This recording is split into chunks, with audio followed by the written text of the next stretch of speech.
আপনি রাতে 2 রাকাত নামাজ পড়ে একটা দোয়া পড়ে আল্লাহর কাছে চাইবেন, আল্লাহ আমার জীবন সঙ্গিনী বাছাই করতে চাই, একসাথে আমরা দুনিয়াতেও সংসার করব, তোমার জান্নাতেও একসাথে ঢুকতে চাই।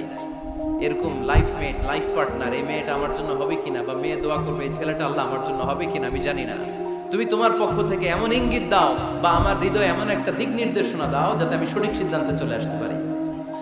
এই দোয়াটা পড়ে 2 রাকাত সালাত পড়ে আপনি যদি ঘুমান, আপনাকে আরশের উপর থেকে দিক নির্দেশনা দিবে কে? ইটস নট নেসেসারি যে you have to see the dream. Allah আপনাকে স্বপ্নে দেখাই দিবে এমনটা নয়। হয়তো এমন হতে পারে একটা ইঙ্গিত আপনি পাবেন, অথবা ঘুম থেকে ওঠার পরে এই ফ্যামিলির প্রতি আপনার একটা আলাদা আকর্ষণ জাগবে, তখনই আপনি বুঝবেন আল্লাহর পক্ষ থেকে এই রহমত নাজিল করেছে কে।